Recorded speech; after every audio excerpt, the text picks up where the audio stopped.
చాలా మంచి ప్రశ్న, ధన్యవాదాలు. ప్రశ్న అడిగినందుకు. ఆనాడు కేసీఆర్ గారు ఆపద్ధర్మ ముఖ్యమంత్రిగా ఉన్నారు. ఎలక్షన్ కోడ్ ఆల్రెడీ అమల్లోకి వచ్చింది. అక్టోబర్ 9 నాడే ఎలక్షన్ కోడ్ అమల్లోకి వచ్చింది. ఆ నిర్ణయం తీసుకోవాల్సింది ఆనాటి గవర్నరు, లేకపోతే డీజీపీ, లేకపోతే చీఫ్ ఎలక్టోరల్ ఆఫీసర్. వాళ్ళు తీసుకోలేదు. అప్పుడు కేసీఆర్ గారు ఆపద్ధర్మ ముఖ్యమంత్రిగా ఉన్నారు. సో అందుకొరకు దీని మీద కేసీఆర్ గారికి ఎలాంటి బాధ్యత ఉండదు. కేసీఆర్ గారు ఆపద్ధర్మ ముఖ్యమంత్రిగా ఉన్నారు. దాని తర్వాత రేవంత్ రెడ్డి గారి ప్రభుత్వం వచ్చింది. వచ్చిన తర్వాత మొదటి రోజే ఆ కేసును ఇన్వెస్టిగేట్ చేయాల్సింది. ఆ కేసు ఇప్పటికి కూడా అండర్ ఇన్వెస్టిగేషన్ ఉంది. పోలీస్ కేసులు 3 రకాలు. ఒకటి అండర్ ఇన్వెస్టిగేషన్ కంటిన్యూ అవుతూ ఉంది. రెండవది ఫేక్ కేసు, అంటే మిస్టేక్ ఆఫ్ ఫ్యాక్ట్, తప్పుడు సమాచారంతో కేసు పెట్టినట్టుగా. మూడవది సరి అయిన ఆధారాలు దొరకలేదు కాబట్టి ల్యాక్ ఆఫ్ ఎవిడెన్స్ అని చెప్పి 3 విధాలుగా కేసును క్లోజ్ చేస్తారు. ఆధారాలు దొరికితే ఛార్జ్షీట్ ఫైల్ చేస్తారు. ఈ కేసు తప్పుడు కేసు కాదని చెప్తలేరు. ఈ కేసు సరైన ఆధారాలు మాకు దొరకలేదని పెట్టుకోలేదు, అండర్ ఇన్వెస్టిగేషనే పెట్టిండ్రు. మరి ఈ ఇంత ప్రతిష్టాత్మకమైన ప్రాజెక్టులో ఒక్క పిల్లర్ ఎందుకు గూగిపోయింది? ఏం చేసిండ్రు మీరు? బాంబ్ డిస్పోజల్ సాడ్ ఎక్కడ పోయింది? సెల్ ఫోన్ డీటెయిల్స్ ఎందుకు తీసుకోలేదు? క్లూస్ టీమ్ ఎందుకు తీసుకురాలేదు? అత్యంత అధునాతనమైన టెక్నాలజీ వాడి ఆ పిల్లర్ ఒక్కటి నిలువున ఎందుకు విచ్చిపోయింది, అంటే క్రాక్ వచ్చింది అనే దాని మీద నా రేవంత్ రెడ్డి అడగలేదు, నా ఎన్డీఎస్ఏ అడగలేదు, నా పీసీ కోర్స్ కమిషన్ అడగలేదు. పీసీ కోర్స్ కమిషన్ ఎంతోమందిని ఇన్వెస్టిగేట్ చేసిండ్రు. ఆ మధుపూర్ ఎస్ఐని ఎందుకు ఇన్వెస్టిగేట్ చేయలేదు? అది నేను అనేది. అంటే దీని వెనుక చాలా లోతైన కూడా, అంటే ఆన్సర్ ముద్దరనే చెప్పారు. మీరు కేసీఆర్ గారి మీద బురద చల్లాలి. ఇగో ఇది క్వశ్చన్లు, ఆయన క్వశ్చన్ వేసిండు, అదే ఆన్సర్ వచ్చింది.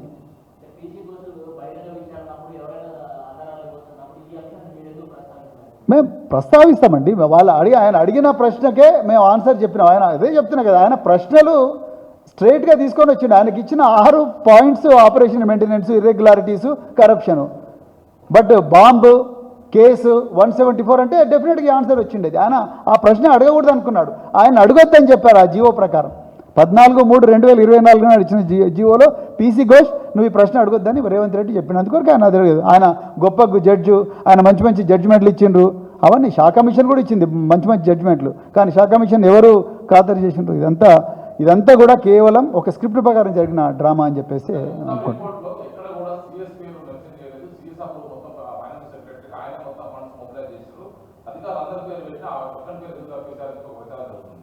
అది మొత్తం రిపోర్ట్ మొత్తం చదివిన తర్వాతనే నేను చెప్తాను. అది ఇప్పుడు దాని మీద నేను స్పందించాను. మొత్తం రిపోర్ట్ చదవాలి. ఇంకా